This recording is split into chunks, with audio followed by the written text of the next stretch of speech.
Pozdrav svima i dobrodošli na ovom kanalu. Ovom prilikom ću vam pokazati kako na Viberu postaviti melodiju MP3 zvona da vam zvoni umjesto obične. Pa da počnem. Uđete u Viber, a zatim u podešavanje, a onda u obaveštenje. A zatim kliknete na ovo da štrikirate koristi sistemske podatke. Kliknete, a onda uđete u gdje melodija zvona piše.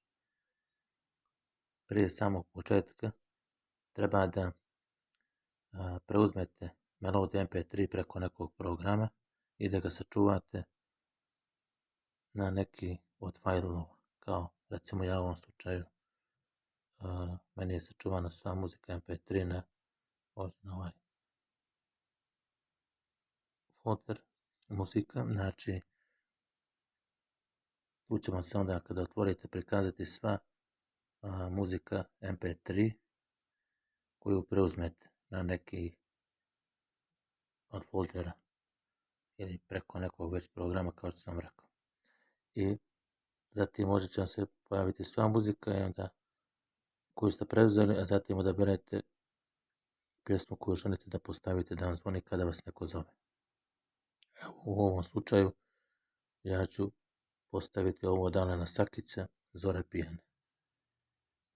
Tu kliknete, da će zvoniti melodija. Potvrdite ovdje na OK. I evo vidite, uspješno su postavili tu melodiju od Alena Sakića, Zore pijane, da mi zvoni kada me bude neko poziva. Tako će i vama kada uradite ovo kao što sam rekao. Znači, preuzmete prije svega muziku MP3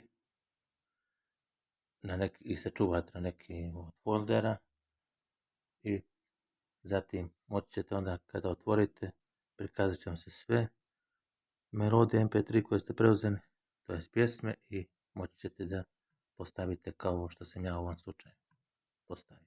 Tako ćete i vi kada vas bude neko pozvao, zvonit će vam tako, znači, ta melodija koju ste postavili. Da vam ne zvoni, znači, obična melodija koje sami telefon imaju u njihovom sistemu podešavanja.